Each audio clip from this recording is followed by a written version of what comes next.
আমার একাদশ শ্রেণীর প্রিয় নতুন শিক্ষার্থীরা, কেমন আছো তোমরা সবাই? তোমাদের সবাইকে আমন্ত্রণ জানাচ্ছি আনন্দমোহন কলেজের একাদশ শ্রেণীর শ্রেণী কার্যক্রমে। উপস্থাপনায় আছি আমি নওরিন সামান্তা সৌমি, সহকারী অধ্যাপক দর্শন বিভাগ, আনন্দমোহন কলেজ, ময়মনসিংহ।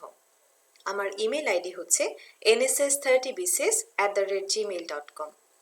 আজ আমরা যুক্তিবিদ্যা প্রথম পত্র এই বিষয়ে আলোচনা করব। খুব চমৎকার হতো যদি তোমাদের সবার সাথে একটি প্রাণ চঞ্চল আনন্দমোহন কলেজ ক্যাম্পাসে দেখা হতো। সেভাবে দেখা হলো না, প্রযুক্তির সহায়তায় তোমাদের সাথে কথা বলতে হচ্ছে। করোনা ভাইরাসের এই কঠিন সময়টা যখন পার হয়ে যাবে, তখন তোমাদের সাথে সরাসরি দেখা হবে, কথা হবে, প্রাণ চঞ্চল ক্লাসরুমে কথা হবে। সে পর্যন্ত আশা করছি তোমরা সামাজিক দূরত্ব বজায় রেখে চলাফেরা করছো, নিজেকে এবং পরিবারকে নিরাপদ রাখার চেষ্টা করছো। তাহলে চলো আজ আমরা দেখি যুক্তিবিদ্যা প্রথম পত্রের কোন বিষয়টি নিয়ে আজ আমরা আলোচনা করব। যুক্তিবিদ্যার প্রথম পত্রের যে বিষয় নিয়ে আজ আমরা কথা বলবো সেটি হচ্ছে অধ্যায় 3-এর কয়েকটি বিষয়। সেটি হচ্ছে পদ, শব্দ, যুক্তিবাক্য এবং শব্দের শ্রেণী বিভাগ, তারপরে পদের ব্যক্তার্থ এবং জ্ঞাত্যার্থ। এখানে কিন্তু পদ, শব্দ, যুক্তিবাক্য তোমরা এর আগে যেভাবে পড়ে এসেছো বাংলা ব্যাকরণে স্কুলে এবং কলেজে, বা শব্দের শ্রেণী বিভাগ যেভাবে পড়ে এসেছো, এখানে কিন্তু ব্যাপারটি সেরকম নয়। যুক্তিবিদ্যার আলোচনার ক্ষেত্রে আমরা একটু অন্যভাবে বিষয়গুলো নিয়ে আলোচনা করব। আলোচনা করতে করতে তোমরা বিষয়গুলি সম্পর্কে ভালোভাবে বুঝতে পারবে, ভালো ধারণা পাবে। প্রথমেই আসি পদ। যুক্তিবিদ্যাতে পদ বলতে বোঝায় যে শব্দ বা শব্দ সমষ্টি কোনো যুক্তিবাক্যের উদ্দেশ্য কিংবা বিধেয় হিসাবে ব্যবহৃত হয়, সেই শব্দ বা শব্দ সমষ্টি। অর্থাৎ আমরা যদি কোনো বাক্য চিন্তা করি, যুক্তিবাক্য, আমরা যুক্তিবাক্য কাকে বলে সেটি নিয়ে একটু পরে আবার বলবো, যে একটা যখন যুক্তিবাক্য থাকে তার মধ্যে কয়েকটি অংশ থাকে, একটা উদ্দেশ্য থাকে, একটা বিধেয় থাকে। উদ্দেশ্য এবং বিধেয় কি জিনিস সেটা আমরা আগেও জানি। আমরা যখন তোমরা যখন স্কুলে বা কলেজে পড়েছো, ব্যাকরণের ক্ষেত্রে যেভাবে উদ্দেশ্য বলা হয়, যে যার সম্পর্কে কিছু বলা হয় সেটা হচ্ছে উদ্দেশ্য, আর যাকে নিয়ে কিছু বলা হয় বা উদ্দেশ্য সম্পর্কে যেটা বলা হয় সেটা হচ্ছে বিধেয়। যুক্তিবিদ্যার ক্ষেত্রেও অনেকটা সেরকম। ফলে যুক্তিবিদ্যাতে পদ বলতে বোঝাচ্ছে সেই উদ্দেশ্য এবং বিধেয়কে। যেমন আমরা যদি একটি যুক্তিবাক্য বলি, যে দেখো তোমরা এখানে তোমাদের স্লাইডে দেয়া আছে যে সুমনা হয় মেধাবী ছাত্রী, এটা যদি একটা যুক্তিবাক্য হয় তাহলে এখানে পদ হবে কোনটা? তোমাদের স্লাইডে যে সংজ্ঞাটা দেয়া আছে তোমরা খেয়াল করো, যে যে শব্দ বা শব্দ সমষ্টি যুক্তিবাক্যের উদ্দেশ্য বা বিধেয় হিসাবে ব্যবহৃত হয়। তাহলে এই যে বাক্যটা এখানে বলা হচ্ছে যে সুমনা হয় মেধাবী ছাত্রী, এখানে কার সম্পর্কে কিছু বলা হচ্ছে? সুমনা। তাহলে সুমনা যদি উদ্দেশ্য হয়, ফলে উদ্দেশ্য হিসাবে যে শব্দটা ব্যবহার হচ্ছে সেটা একটা পদ।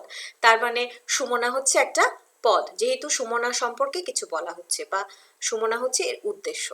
আবার বিধেয় কোনটি? মেধাবী ছাত্রী। যে আমরা যখন বিধেয়র সংজ্ঞা দিতে যাই তখন আমরা তো বলে থাকি যে উদ্দেশ্য সম্পর্কে যেটা বলা হয় সেটা হচ্ছে বিধেয়। ফলে এখানে সুমনা সম্পর্কে বলা হচ্ছে যে সুমনা হলো মেধাবী ছাত্রী, ফলে মেধাবী ছাত্রীটা হচ্ছে বিধেয়। অর্থাৎ মেধাবী ছাত্রী দুটো শব্দ আলাদা, কিন্তু এই শব্দ সমষ্টিটাকে একসাথে আবার আমি পদ বলছি। ফলে সংজ্ঞাটার দিকে আরেকবার তাকাও তোমরা। এখানে আমরা যদি যুক্তি বাক্যটার দিকে দেখি তাহলে আমরা দেখতে পাচ্ছি এখানে দুটো পদ আছে, একটা হচ্ছে সুমনা আর একটা হচ্ছে মেধাবী ছাত্রী। এবং এই দুটো পদের একটা হচ্ছে উদ্দেশ্য আর একটা হচ্ছে বিধেয়। উদ্দেশ্য কোনটা? উদ্দেশ্য হচ্ছে যার সম্পর্কে কিছু বলা হচ্ছে, যেহেতু সুমনার সম্পর্কে কিছু বলা হচ্ছে সেটা হচ্ছে উদ্দেশ্য। আর বিধেয় কোনটা? যে উদ্দেশ্য সম্পর্কে যে কথাটা বলা হচ্ছে সেটা তো বিধেয়, আমরা এর আগেও জানি। ফলে এখানে মেধাবী ছাত্রী এটা হচ্ছে বিধেয়। তাহলে দেখা যাচ্ছে একটা যুক্তি বাক্যে আমরা পদ পাচ্ছি দুটো, একটা হচ্ছে উদ্দেশ্য পদ আর একটা হচ্ছে বিধেয় পদ। এখন আসি যুক্তি বাক্য কি জিনিস। সাধারণ বাক্য এবং যুক্তি বাক্য, তোমরা তো এর আগে যখন ব্যাকরণ পড়েছো বা বাংলা সম্পর্কে ধারণা নিয়েছো বাংলা গ্রামারে, তখন তো দেখেছো যে শব্দের অনেক শ্রেণী বিভাগ পড়েছো। বাক্যের অনেক শ্রেণীবিভাগ পড়েছো। বাক্য অনেক রকমে গঠিত হতে পারে। যেমন আমরা একটা কথাকে কিন্তু অনেকভাবে বলতে পারি। যেমন এখানে ধরো একটা বাক্য বলা আছে যে সুমন হয় মেধাবী ছাত্র, এটা একটা বাক্য। আবার এই একই কথাটাকে, অর্থটাকে এক রেখে আমরা এই কথাটাকে তো আরো অনেকভাবেই বলতে পারি, তাই না? যেমন সুমন হয় মেধাবী ছাত্র, আমরা বললাম যে দেখো সুমন কত ভালো ছাত্র। কিংবা আবার অন্যভাবে বললাম যে করিমের ভাই সুমন সে খুব ভালো ছাত্র। আবার আমি বললাম যে সুমন ক্লাসের মধ্যে সবচাইতে ভালো রেজাল্ট করে।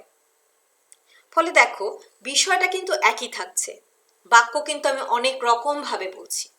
এই যে আমি অনেক রকম ভাবে বাক্য বলছি, এক একটা বাক্য এক এক ধরনের হতে পারে, কোনোটা আশ্চর্যসূচক হতে পারে, কোনোটা প্রশ্নবোধক হতে পারে। আমি তো এভাবেও বলতে পারি যে সুমন কি তাহলে ভালো ছাত্র নয়, এভাবেও বলতে পারি, তাই না? তখন এটা প্রশ্নবোধক হয়ে যাচ্ছে। ফলে বাক্যকে আমরা অনেক রকম ভাবে বলতে পারি, কিন্তু বাক্য এবং যুক্তি বাক্যের মধ্যে একটা বড় পার্থক্য আছে। যুক্তি বাক্য আমরা যে যুক্তি দিয়ে যখন কথা বলি, কোনো একটা বিষয়কে সম্পূর্ণভাবে বিধৃত করে। যেমন এখানে যখন বলা হচ্ছে সুমন হয় মেধাবী ছাত্র, যুক্তি বাক্যের মধ্যে তিনটি অংশ থাকে। এর আগে তোমাদের পদ কাকে বলে বলতে গিয়ে যেমন দেখানো হয়েছে যে পদকে হচ্ছে দুই ভাগে ভাগ করছি, উদ্দেশ্য পদ আবার বিধেয় পদ। তেমনি যুক্তি বাক্যের ভিতরে কিন্তু এই যে উদ্দেশ্য পদ থাকছে, বিধেয় পদ থাকছে, এটা দুটো অংশ হলো। আর এর মধ্যে দেখো, আগের যদি স্লাইডটার দিকে তাকাও, এখানে দেখো সুমনা হয় মেধাবী ছাত্রী বলেছি, মাঝে হয়টাকে সাদা কালার করা আছে। হ্যাঁ, তো এই যে সুমনা একটা পদ, উদ্দেশ্য পদ, মেধাবী ছাত্রী একটা পদ, তাহলে মাঝে যে হয়টা আছে সেটা কি জিনিস? কিংবা এরপরে আমি যখন বলছি সুমন হয় মেধাবী ছাত্র, আমি সুমনাকে দিয়েও বললাম, সুমনকে দিয়েও বললাম যে সুমনার কথা বললাম। এখন ছেলেরা যদি তোমরা মনে করো হ্যাঁ ম্যাডাম আমাদের ছেলেদের কথা বলো না, যে ছেলেরাও তো ভালো ছাত্র হয়, ফলে আমি দুটো উদাহরণ দিলাম আর কি, যে সুমনা হয় মেধাবী ছাত্রীও বললাম, আবার সুমন হয় মেধাবী ছাত্রও বললাম। তো এই যে সুমন হয় মেধাবী ছাত্র যখন বলছি, তখন এর মধ্যে কিন্তু হয়টা আছে। তো এই যে হয় ব্যবহার হচ্ছে, এই হয়টাকে বলা হয় সংযোজক। সংযোজক হচ্ছে যুক্তি বাক্যের এমন একটা অংশ যেটা উদ্দেশ্য এবং বিধেয় এই দুটো অংশকে সংযুক্ত করে। উদ্দেশ্য পদ এবং বিধেয় পদ এই দুটোর মাঝে সবসময় সংযোজকটা বসে। তো এই সংযোজক কাকে বলে সেগুলো নিয়ে আমরা পরবর্তী ক্লাসগুলোতে আলোচনা করব। এখন তাহলে আমরা এই পর্যন্ত যতটুকু বললাম তার মধ্যে দাঁড়াচ্ছে যে যুক্তি বাক্যের সাথে সাধারণ বাক্যের একটা পার্থক্য আছে। সাধারণ বাক্য আমরা নানাভাবে গঠন করতে পারি, কিন্তু যুক্তি বাক্যের একটা নির্দিষ্ট গঠন প্রণালী আছে, নির্দিষ্ট কয়েকটা অংশ আছে। যুক্তি বাক্যের ভিতরে তিনটি অংশ থাকবে, একটা হচ্ছে উদ্দেশ্য পদ, একটা হচ্ছে বিধেয় পদ, এবং মাঝখানে থাকবে উদ্দেশ্য এবং বিধেয় পদের মাঝে যেটা থাকবে সেটা হচ্ছে সংযোজক, যা উদ্দেশ্য এবং বিধেয়কে সংযুক্ত করবে। এর বাইরে অন্য কোনো কিছু কিন্তু যুক্তি বাক্যের ভিতরে থাকবে না। যুক্তি বাক্য কখনো কোনো আশ্চর্য সূচক কোনো বাক্য হবে না। কোনো কিছু নিয়ে তুমি খুব আশ্চর্য হয়ে গেলে, বললে যে হায় হায় আমি কি রেজাল্ট করলাম, তো এটা কখনো যুক্তি বাক্য হবে না। কোনো প্রশ্নবোধক কোনো বাক্য যুক্তি বাক্য হবে না। যুক্তি বাক্য গঠনের এই যে একটা নির্দিষ্ট পদ্ধতি আছে, এভাবেই যখন আমরা কোনো বাক্যকে গঠন করতে পারবো, তখন সেই বাক্যটা একটা নির্দিষ্ট যুক্তিকে বা অনুমানকে উপস্থাপন করার ক্ষেত্রে ব্যবহৃত হবে, তখনই সেটাকে আমরা যুক্তি বাক্য বলবো। আমরা নানানভাবে যে বাক্য গঠন করতে পারি সেগুলোকে আমরা যুক্তি বাক্য বলতে পারবো না। যুক্তিবিদ্যায় শব্দ বলে আমরা ব্যবহার করে থাকি। এখন তোমরা বলতে পারো যে ম্যাডাম শব্দ তো আমরা পড়েছি গ্রামারের মধ্যে, শব্দ অনেক রকম হয়, অনেকভাবে শব্দকে ভাগ করা যায়, কিন্তু যুক্তিবিদ্যার ক্ষেত্রে আমরা শব্দকে একটু আলাদাভাবে বিভক্ত করি। আমরা বাংলার ক্ষেত্রে যেভাবে শব্দকে ভাগ করে থাকি, আমরা যুক্তিবিদ্যায় সেভাবে ভাগ করি না। তোমরা দেখো স্লাইডে দেওয়া আছে যে যুক্তিবিদ্যাতে আমরা শব্দকে প্রধানত তিন ভাগে ভাগ করছি। একটা হচ্ছে পদযোগ্য শব্দ, সহপদযোগ্য শব্দ, এবং আরেকটা হচ্ছে পদ নিরপেক্ষ শব্দ। কোন তিনটা অংশ? পদযোগ্য, সহপদযোগ্য, পদ নিরপেক্ষ। এখানে দেখো উদাহরণ দেওয়া আছে। পদযোগ্য শব্দের উদাহরণে দেওয়া আছে বই, খাতা, রহিম। আমরা আরো কিছু বলতে পারি করিম, সুমনা, সুমন, কলম, এরকম অনেক রকমের শব্দ আমরা বলতে পারি। এখানে তোমাদের সংজ্ঞাটাও দেওয়া আছে, তোমরা যদি সংজ্ঞাটার দিকে দেখো বলা আছে যে যে সকল শব্দ নিজে নিজেই অন্য শব্দের সাহায্য ছাড়া যুক্তিবাক্যের উদ্দেশ্য কিংবা বিধেয় হিসাবে ব্যবহৃত হতে পারে সেগুলোকে আমরা বলি পদযোগ্য শব্দ। এখানে তোমরা যদি একটু ভালো করে খেয়াল করো তাহলে দেখবে এখানে বলা হচ্ছে যে যে শব্দ নিজে নিজেই ব্যবহার হবে, অন্য শব্দের সাহায্য ছাড়া কোনো যুক্তিবাক্যের উদ্দেশ্য কিংবা বিধেয় হিসাবে নিজে নিজেই অর্থপূর্ণভাবে ব্যবহৃত হতে পারে। আমি বললাম রহিম হয় ভালো ছেলে, তাহলে দেখো রহিম নিজে নিজেই ব্যবহৃত হতে পারছে যুক্তিবাক্যের উদ্দেশ্য হিসাবে, রহিম হয় ভালো ছেলে। ফলে ভালো ছেলে যেটা আমরা বলছি সেটা হচ্ছে বিধেয়, আর উদ্দেশ্য হচ্ছে রহিম, মাঝে হয়টা হচ্ছে সংযোজক। রহিম হয় ভালো ছেলে, কিংবা যদি বলি রহিম হয় মেধাবী ছাত্র, রহিম হয় অশিক্ষিত ছেলে, রহিম হয় সৎ ছেলে। এরকম নানাভাবে আমি রহিমকে নিয়ে কিন্তু যুক্তিবাক্য তৈরি করতে পারি। যেভাবেই যুক্তিবাক্য তৈরি করি না কেন আমি কিন্তু সব ক্ষেত্রে তিনটি অংশ পাচ্ছি। উদ্দেশ্য হিসাবে রহিমকে পাচ্ছি, বিধেয় হিসাবে আমি যেটাকে ব্যবহার করব মেধাবী ছাত্র বলি, সৎ ছাত্র বলি, সৎ মানুষ বলি, সবগুলাই হচ্ছে আমার বিধেয়, আর মাঝে হয় সংযোজক হিসেবে থাকছে। ফলে দেখো এই যে আমি রহিম শব্দটা বলছি, রহিমকে কিন্তু অন্য কোনো কিছুর উপরে নির্ভর করে উদ্দেশ্য হিসেবে ব্যবহার হচ্ছে না, নিজে নিজেই অর্থপূর্ণভাবে উদ্দেশ্য হতে পারছে। এটা আরেকটু স্পষ্টভাবে বুঝতে পারবে যখন আমরা সহপদযোগ্য শব্দ কাকে বলে সেটি বলবো। দ্বিতীয় শ্রেণী বিভাগের মধ্যে দেখতে পাচ্ছি সহপদযোগ্য শব্দ।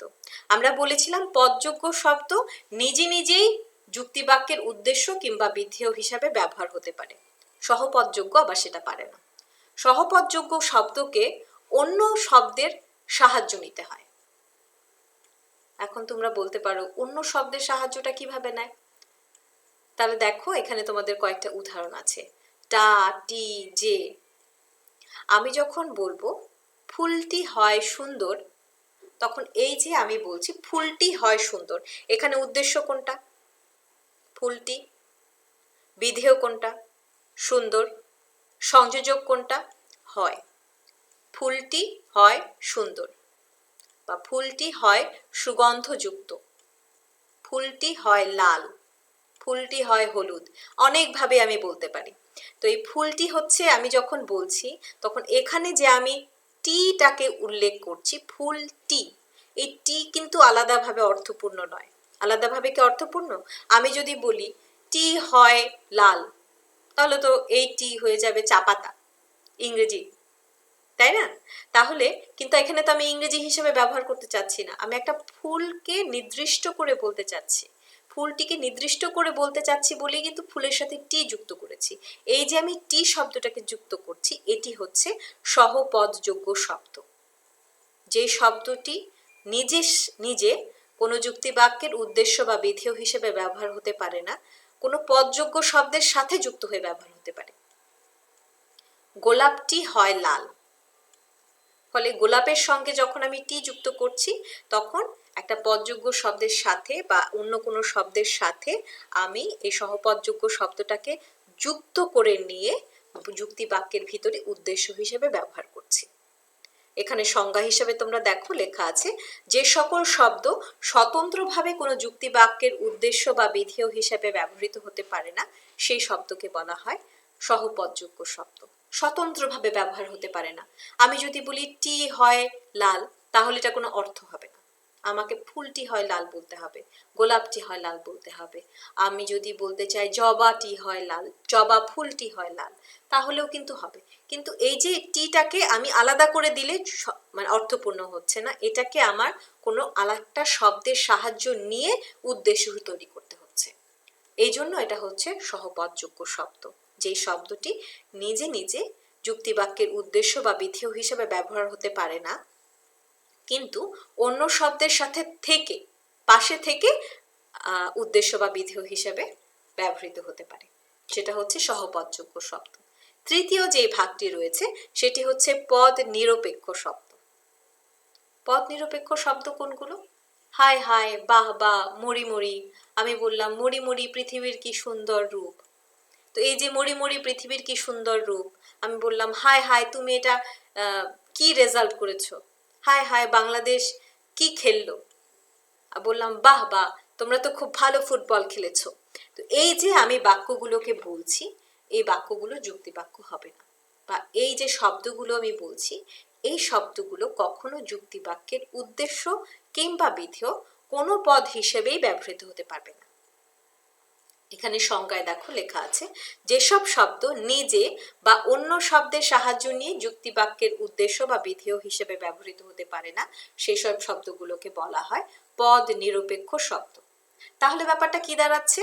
আমরা যুক্তি বাক্যের যে শ্রেণীবিভাগ করছি শব্দের, সেই শ্রেণীবিভাগটার ক্ষেত্রে আমরা মূলত যেটা করছি সেটা হচ্ছে তিনটা ভাগে ভাগ করছি: পদযোগ্য, সহপদযোগ্য, পদ নিরপেক্ষ। এই তিনটা ভাগ আবার আমরা কিসের ভিত্তিতে ভাগ করছি? যে শব্দগুলো যুক্তি বাক্যের উদ্দেশ্য বা বিধেয় হিসেবে ব্যবহৃত হতে পারছে কিনা সেটার উপরে নির্ভর করে। কিভাবে উদ্দেশ্য বা বিধেয় হিসেবে ব্যবহার হয়? প্রথমে পাচ্ছি পদযোগ্য শব্দ, যেগুলো নিজে নিজেই কারো সাহায্য ছাড়াই উদ্দেশ্য বা বিধেয় হিসেবে ব্যবহৃত হতে পারে।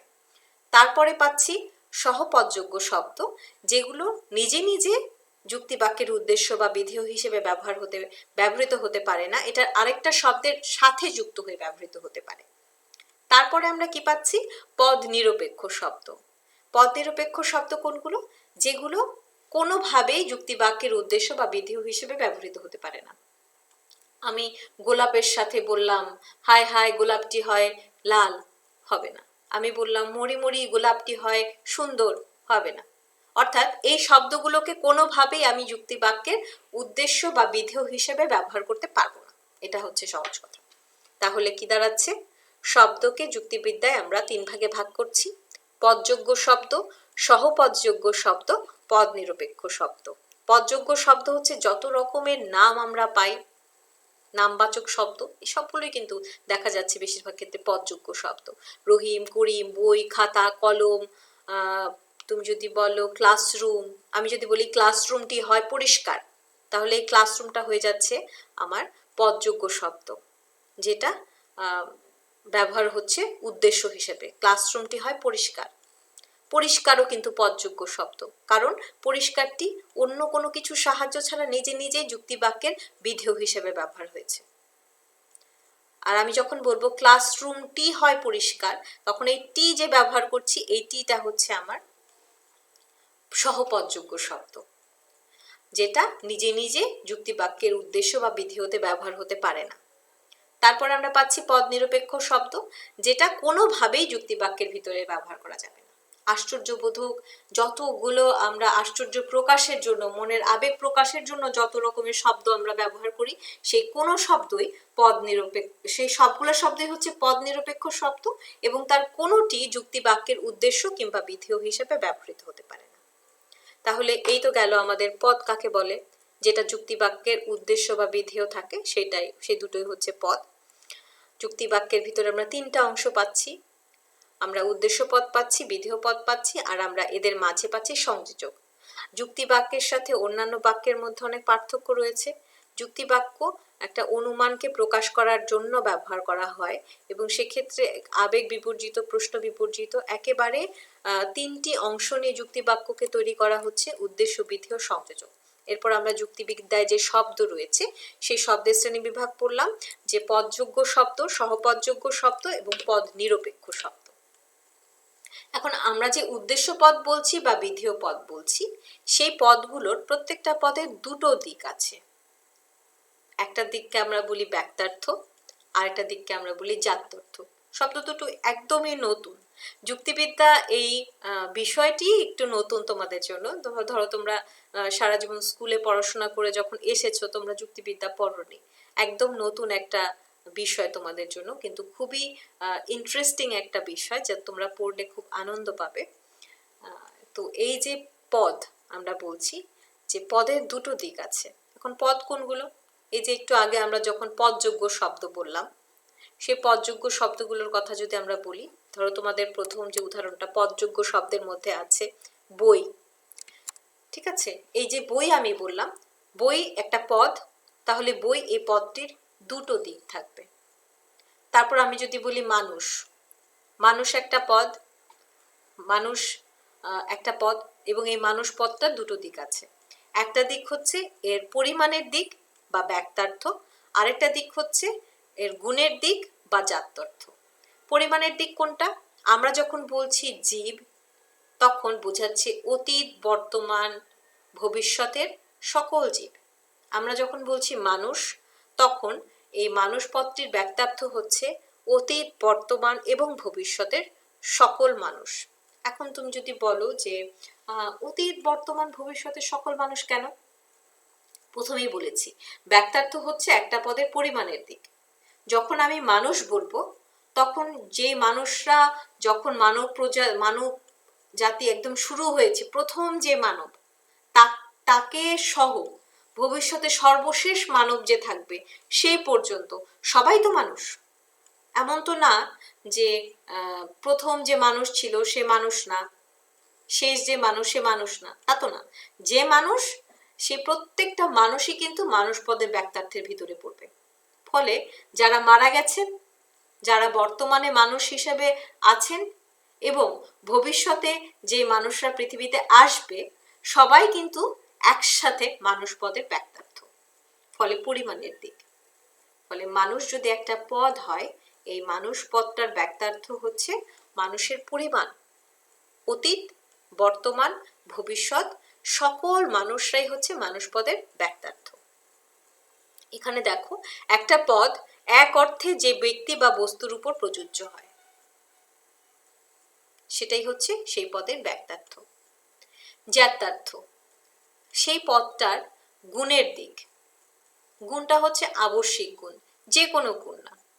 যেমন আমি যদি মানুষ বলি, মানুষ কিন্তু অনেক রকমের হয়। কেউ দেখবা অনেক লম্বা, 6 ফিট, কেউ দেখবা 4 ফিট, হ্যাঁ, কেউ ছেলে, কেউ মেয়ে, কারো চুল লম্বা, কারো চুল ছোট, কারো হচ্ছে চুলের কালার করা, কারো চুল কালার করা না।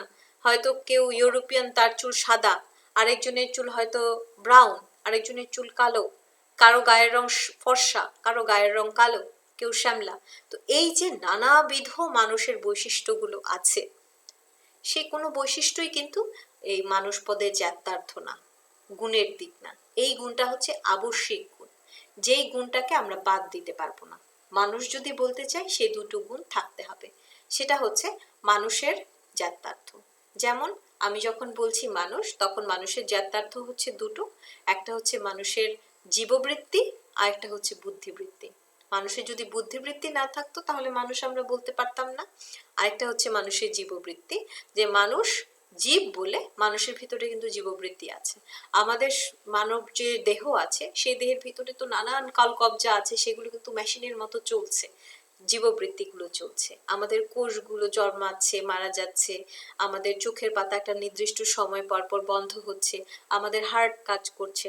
তো এই যে জীববৃত্তিক বা জৈবিক যে প্রক্রিয়াগুলো আছে, সেগুলো কিন্তু সব সময় চলছে।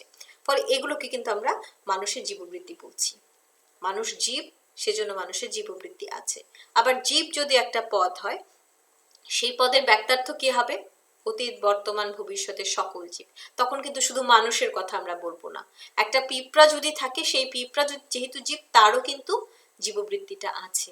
ফলে সেও কিন্তু জীবের ব্যক্তার্থের ভিতরে পড়বে, সকল জীব পড়বে। যেসব জীবরা ছিল, যেসব জীবরা আছে, ভবিষ্যতে যেই জীবরা থাকবে, তারা সবাই জীব এই পদটার ব্যক্তার্থ বা পরিমাণের দিক। আরেকটা হচ্ছে জাত্যার্থ। জীবের আবশ্যিক বৈশিষ্ট্য হচ্ছে তার জীববৃত্তি। একটা পাথর, তার তো জীববৃত্তি নেই, কিন্তু একজন মানুষ কিংবা একটা গরু কিংবা একটা ছাগল কিংবা একটা টিয়া পাখি, সবকিছুরই তো জীববৃত্তি আছে, তাদের জীববৃত্তি আছে জীব বলে। ফলে এই জীববৃত্তিটা হচ্ছে জীব এই পদটার আবশ্যিক দিক, আবশ্যিক গুণ।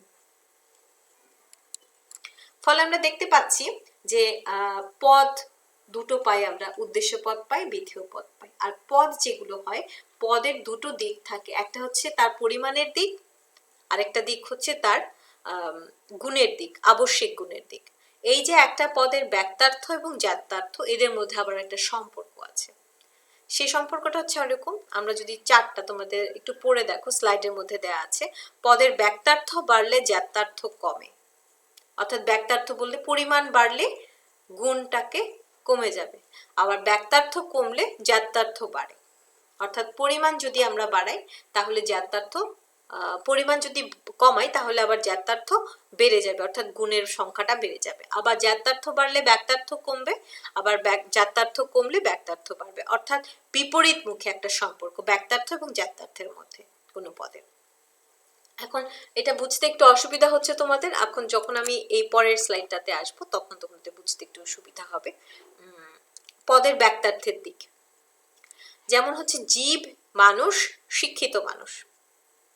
একটা বড় সার্কেল দেখো এখানে দেয়া আছে, সেটা হচ্ছে জীব।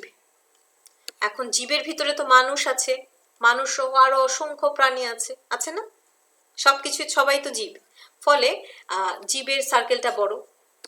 আমি যদি ফলে জীব যখন আমি বলছি তখন দেখা যাচ্ছে সব প্রাণীরাই, সব জীবরাই এর ভিতরে থাকছে, সকল জীব এই সার্কেলটার মধ্যে থাকছে। এখন ব্যাক্তার্থ যদি আমি একটু কমাই, মানুষ বলি, তাহলে কি দাঁড়াবে? এই সংখ্যাটা কমে যাবে না? জীবের চেয়ে মানুষের সংখ্যা কম, সার্কেলটা ছোট হয়ে গেল। এবার আমি যদি আরেকটু কমাই ব্যাক্তার্থ বা পরিমাণ যদি আরেকটু কমিয়ে আমি যদি বলি শিক্ষিত মানুষ, তাহলে কি দাঁড়াবে? সার্কেলটা আরেক দফা ছোট হয়ে যাবে। ছোট হয়েছে তো? তাহলে জীব সবচেয়ে বড় সার্কেল, জীবের মধ্যে আরেকটা ছোট সার্কেল হচ্ছে মানুষ, এবং মানুষকে যদি আমরা আরেকটা ছোট সার্কেলের ভিতরে ফেলি শিক্ষিত মানুষ, এই সার্কেলটাকে আমি আরো ছোট করে আরো একটা গুণ আরোপ করতে পারি। ফলে আমি যখন বলছি জীব, তখন এটা তো ব্যাক্তার্থটা বড়, পরিমাণটা বেশি, তাহলে জীবের আবশ্যিক গুণ কি? জীববৃত্তি একটা, তাই তো? এখন আমি যখন ব্যাক্তার্থটাকে কমিয়ে দিয়ে মানুষ বললাম, তখন মানুষের আবশ্যিক গুণ কি কি থাকছে? জীববৃত্তি থাকছে, যেটা জীবের মধ্যে আছে, জীব হিসাবে মানুষের জীববৃত্তি আছে। আর মানুষ বলায় মানুষের হওয়ার কারণে মানুষের কিন্তু বুদ্ধিবৃত্তি আছে। ফলে দেখা যাচ্ছে আমার ব্যাক্তার্থটাকে আমি কমিয়েছি, জীব, এটার ব্যাক্তার্থটাকে কমিয়ে মানুষ এই সার্কেলটাতে এসেছি। আসাতে কি হচ্ছে, আমাদের যে গুণ ছিল বা জ্ঞাতার্থ ছিল, সেটা ছিল হচ্ছে জীববৃত্তি। এই জ্ঞাতার্থটা বেড়ে দুটো জ্ঞাতার্থ পাচ্ছি আমরা, একটা জীববৃত্তি পাচ্ছি, আবার বুদ্ধিবৃত্তি পাচ্ছি। আবার যখন মানুষ, এই সার্কেলটাকে আমরা আরেকটু ছোট সার্কেলে আসলাম, অর্থাৎ ব্যাক্তার্থটাকে আরেকটু কমিয়ে আমি যখন বললাম শিক্ষিত মানুষ, তখন এক্ষেত্রে আমরা আবার দেখব যে এই গুণগুলো আরেকটা বেড়ে যাচ্ছে, সেটা হচ্ছে শিক্ষা।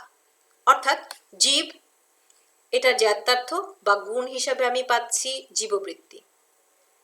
মানুষ, এটার আবশ্যিক গুণ বা জ্ঞাতার্থ হিসাবে আমি পাচ্ছি জীববৃত্তি এবং বুদ্ধিবৃত্তি। শিক্ষিত মানুষ, তখন আমি জ্ঞাতার্থ পাচ্ছি জীববৃত্তি, বুদ্ধিবৃত্তি এবং শিক্ষা। এটাকে যদি আমি আরো একটা ছোট সার্কেল করি, শিক্ষিত সৎ মানুষ, তখন আবার আবশ্যিক গুণ আরেকটা বেড়ে যাবে, সেটা হচ্ছে জীব হিসাবে যাচ্ছে জীববৃত্তি, মানুষ হবার কারণে পাচ্ছে জীববৃত্তি এবং বুদ্ধিবৃত্তি। শিক্ষিত মানুষ হবার কারণে পাচ্ছে জীববৃত্তি, বুদ্ধিবৃত্তি, শিক্ষা, এবং শিক্ষিত সৎ মানুষ বলার কারণে তখন আবার আরেকটা বেড়ে যাবে, জীববৃত্তি, বুদ্ধিবৃত্তি, শিক্ষা, সততা। ফলে চারটা। অর্থাৎ দেখো, আমাদের ব্যাক্তার্থ যখন আমি কমিয়ে দিচ্ছি, আমার জ্ঞাতার্থ কিন্তু বেড়ে যাচ্ছে। আবার পরে তোমরা যদি আরেকটা দিক দিয়ে দেখো, যে জ্ঞাতার্থের দিক দিয়ে উল্টো করে, তাহলে জ্ঞাতার্থের দিক যদি দেখতে যাই, যে এই সার্কেলের মধ্যে কি আছে? মানুষ আছে, মানুষের জ্ঞাতার্থ ধরে নিলাম, এই সার্কেলটা হচ্ছে জ্ঞাতার্থের সার্কেল।